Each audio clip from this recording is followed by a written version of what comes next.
Yo, what's poppin', people? Your boy Snacks is back in the building with another banger. And you know how we do before we get started. Go ahead and do your boy solid. Hit that like button, hit the subscribe button, and don't forget to leave your comments down in the comment section so you'll know when your boy's going live or dropping this heat. And it's Thursday. And On3 has been dropping Colorado and Nebraska videos like wildfire all week. But they dropped JD dropped a quarterback duel comparison, and we're gonna go through it. And because JD been kind of rocking with Colorado lately, I don't know where this coming from.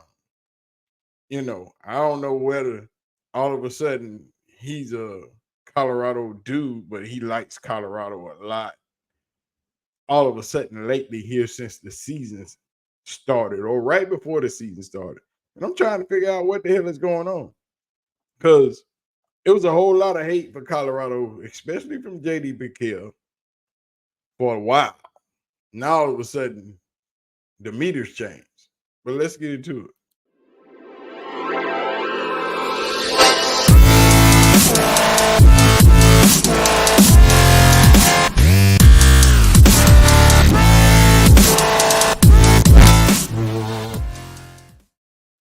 But yeah, let's get into it, man.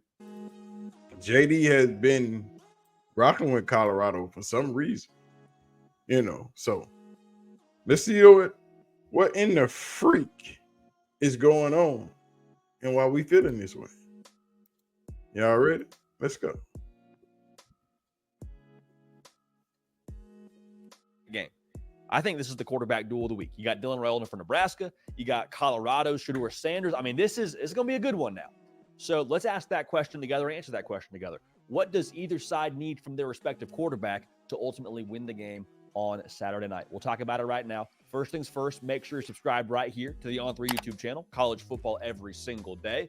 Also want to let y'all know the hard count is brought to y'all by our friends over at Prize Picks. Now, Prize Picks is daily fantasy made easy to play, easy withdrawal We of don't your care winnings. nothing about Prize All you Picks, got to do JD. is go to the Prize Picks board. We play exclusively college football on the show.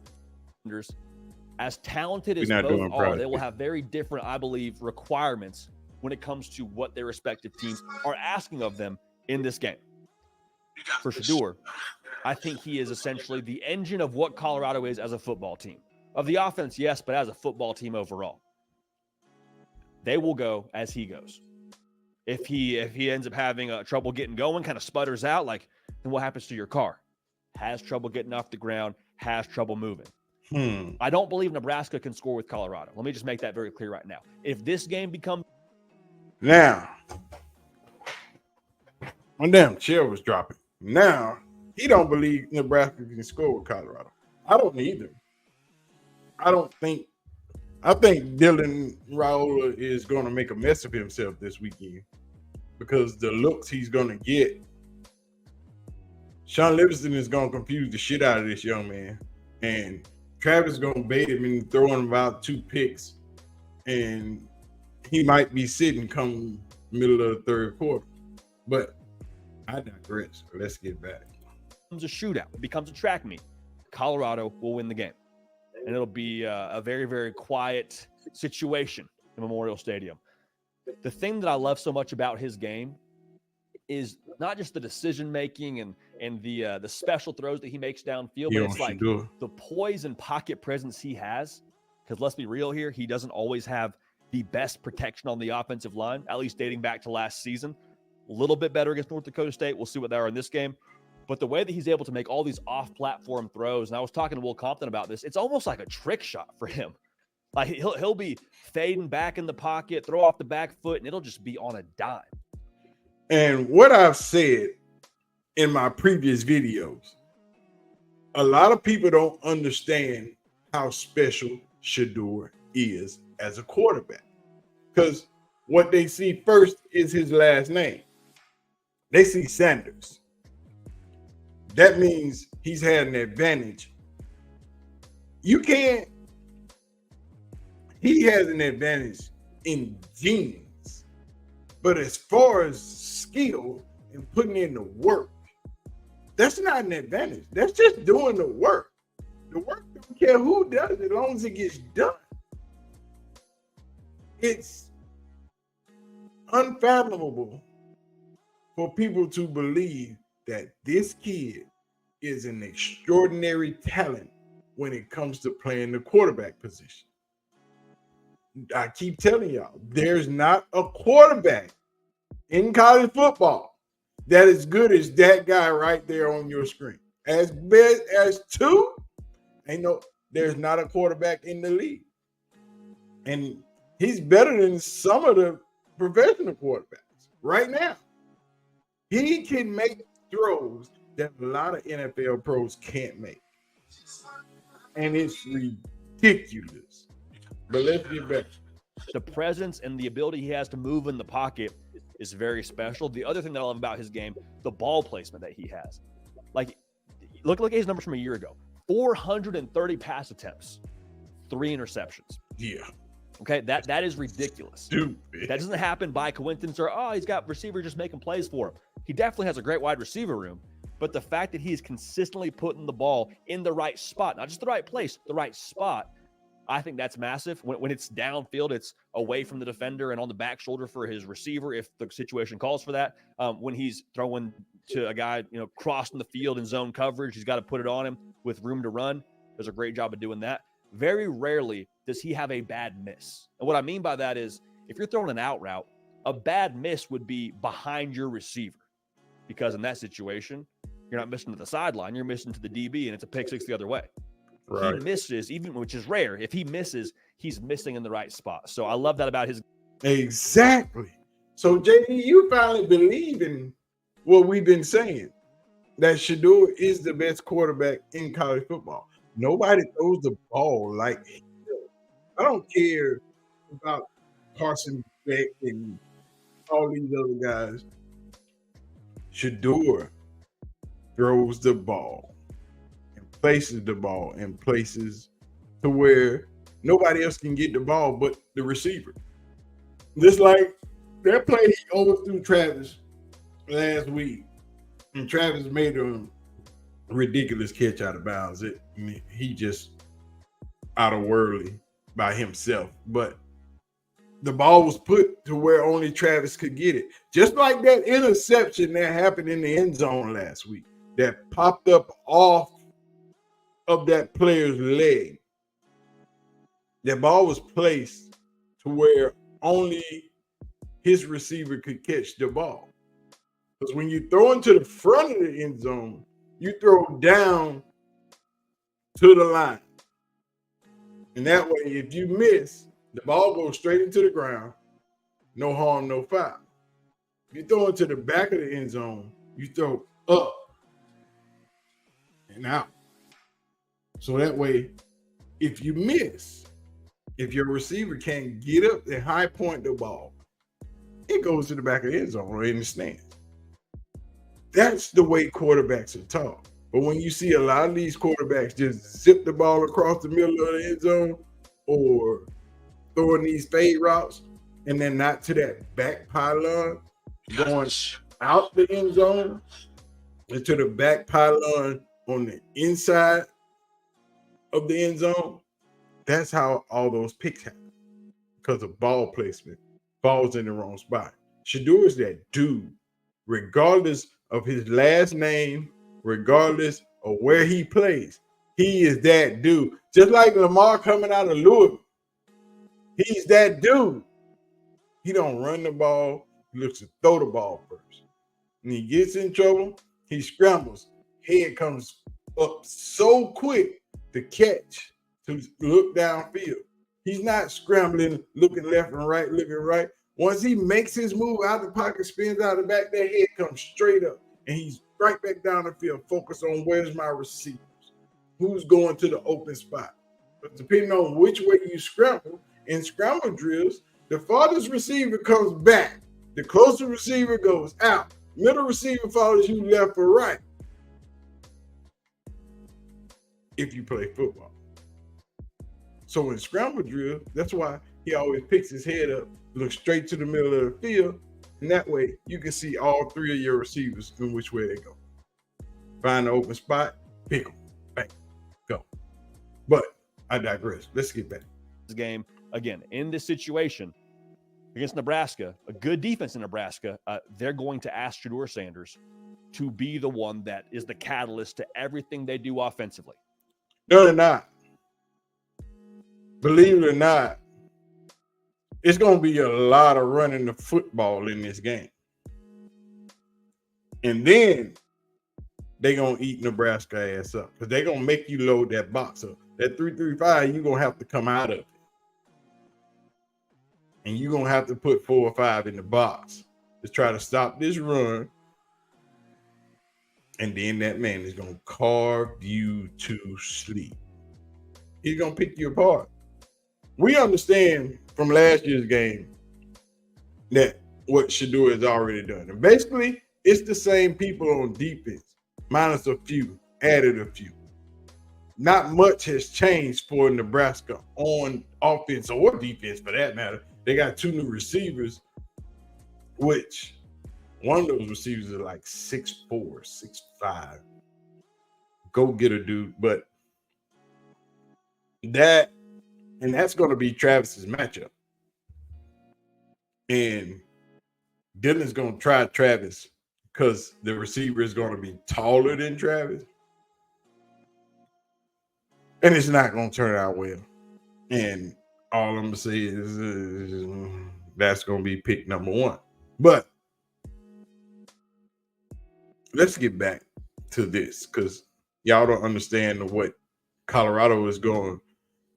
Colorado showed minimal offense last week playing North Dakota State. They showed minimal defense. They played one high man most of the game. Press man. And the defense is going to change up. You're going to see some zone blitzes, some press, some weak side blitzes. It's going to come from everywhere because they got the personnel to do it.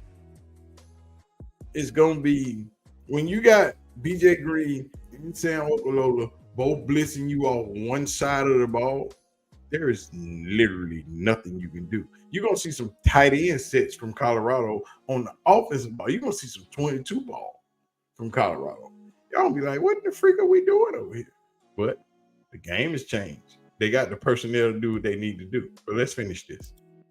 The run game, you hope it kind of shows up and can be viable for them to keep some balance within this thing. But like Shedeur Sanders, at the end of the day, is going to be what makes or breaks Colorado in this football game, or keeps them in this football game, rather. For Dylan Raiola, as talented as he is throwing the football downfield, as special as his arm talent is, what I think his role is in this game is just be right. Like, just make the right decision, which sounds cliche. It's not really that novel of analysis. But Nebraska, what they want to do under Matt Rule is play complementary football. I just got paid $60,000 for my car crash. What's going to happen? What's going to happen is Dylan Raiola is going to get cocky. From using this app And it's going to screw him up all the way.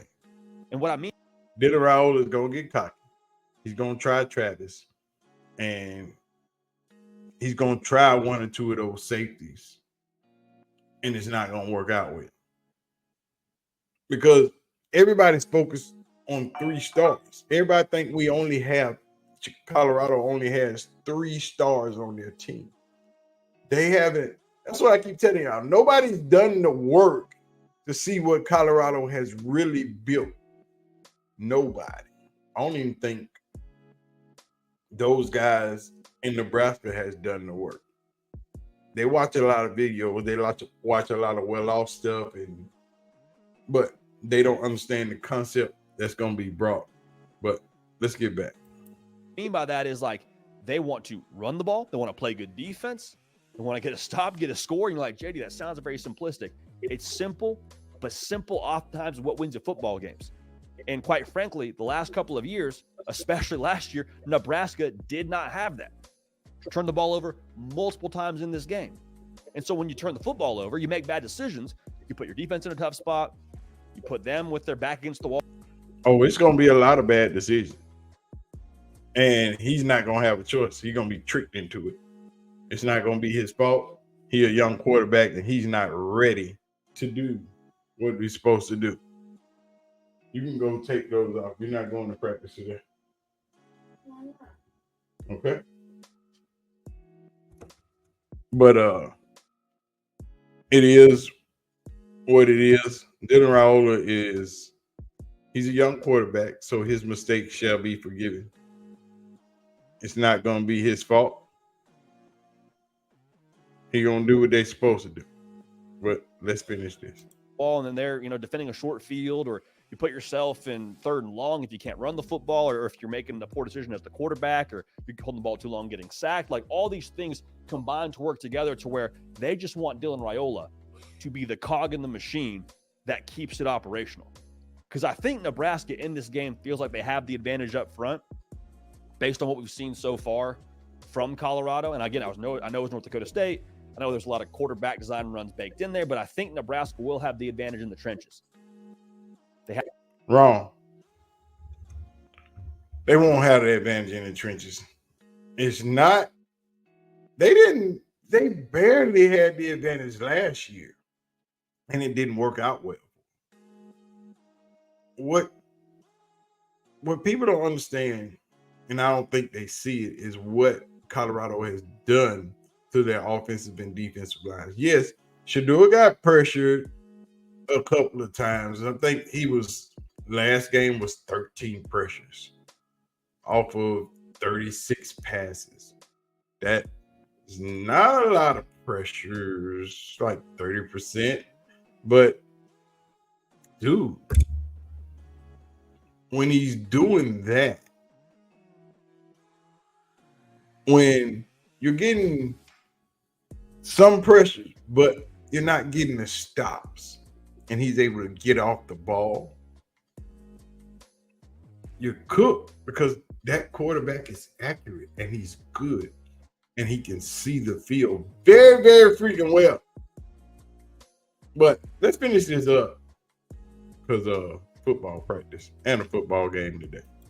Had the advantage in the trenches last year. Didn't matter. Why? Because quarterback play was not complimentary. So I think it's, hey, Dylan, can you just make the right decision? And then situationally, I do think there's going to be some instances where you need him to make you right. And what I mean by that is, like, adversity in the football game is just, it's unavoidable, right? Like, you get backed up. I've said this many times from my takeaways from Nebraska this past weekend against UTEP. Big play downfield. I think it was Jalen Lloyd gets a big first down inside the red zone. Offensive pass interference, bring it back. 2nd and 30. Okay, quarterback. Got to make us right here. Got to kind of be the eraser to that mistake. What does he do? 2 passes later, first down, scoring drive. I don't think you want to ask that of him too much in this spot, because the other thing for him that's going to be massive is, like, his poise. This is the biggest game of his career, his young career as a true freshman. Prime time, like I mentioned, going to have a lot of people watching this game. I think the most watched game of the weekend will be this one. Got to have poise, but at the same time, situationally, I think you might need a couple of plays like that to keep up with what Colorado does when it comes to scoring points. No, I don't think you want to put Dylan in those kind of situations, because it's going to get bad. Pressure is going to get bad, and not going to be a good look. It's not a good look for any young quarterback to be in that position. But as far as that 3rd down situation, you said, Colorado shot themselves in the foot 3 times last week on 3rd down. Critical 3rd downs where they could have got off the field. And those are situational mistakes that can't happen as the season progresses. As you know, Colorado was one of the most penalized teams in college football last year. 3-4 penalties last game. That's great. No offside penalties, no false start. Well, you got 1 offside. BJ Green lined up in the neutral zone. But for the most part, they played a clean game. You get rid of Shiloh's penalty, you get rid of BJ Green, because all those penalties that they got came on 3rd down, which kept drives alive. That's what I'm saying. The box score looks a lot better than people think it was. I think NDSU was 7 of 13 on third downs. You take those 3 third downs away, now they're 4 of 13. Drives are stalled out. You don't get those points. Colorado has the ball. Plus that pick that happened in the end zone from Shedeur, and that's a whole different score. It's a whole different football game. But as we know, in football, things happen and the ball bounces funny sometimes. So for those that are saying Colorado has to do this and Colorado has to do that, y'all don't see the game. You only see the highlights. You didn't watch the game and you really don't know what happened. You're reacting to what you saw on Twitter, to what you saw on YouTube. You didn't watch the game personally. You didn't watch it live, and you didn't rewatch it to see what linemen are doing, what defensive players are doing, who's running their routes right. I don't think Nebraska has a defensive back that can keep up with Jimmy. Jimmy runs his routes with such precision. His cuts are ridiculous. His route breaking, when he makes his break on a route, oh my God. Watch it. That's what you need to see. It's the little things that Coach Prime been trying to tell y'all. It's the little things. But I like this game. I like all the hype around it. I like that On3 is venturing their way into the Colorado space because I think JD has got that feeling like Colorado is going to do something crazy this year, and I want to be on this side. I don't want to be where I was last year with all those other haters and getting rocks thrown at my window for no reason. I'm going to come on this side, and I'm gonna lighten up and give Colorado the respect and the love they deserve. But anyway, man, we're gonna get out of here because we gotta get ready for football practice. And my son has a football game tonight. So, and the NFL starts tonight, Thursday night college game. Man, it's just a lot going on. So I got my phone, my tablet, and I'm gonna be watching stuff everywhere. I'm just gonna be set up watching YouTube videos, football games, practice, football game, and it's gonna be nuts. But anyway, man, we're gonna get out of here. Appreciate y'all for watching. Don't forget to hit the like button, hit the subscribe button. Don't forget to go to Underdog Fantasy, use my code Big Snacks, and get yourself what you get yourself when you sign up. You know, when you create that new account, do what you do. We're picking the nights. Kansas City Chiefs, Baltimore Ravens game. Oh yeah, I already got my picks in. It's gonna be nuts. But you know, and they got Travis Kelce as a crazy pick with 5 yards, a half a yard. So that was an automatic pick for me. Then you got a 30% boost on Thursday. You can take the 30% boost, boost that prize money up and get what you do. But anyway, man, we getting out of here. I'm gonna holler at y'all. See y'all when I see you. Peace.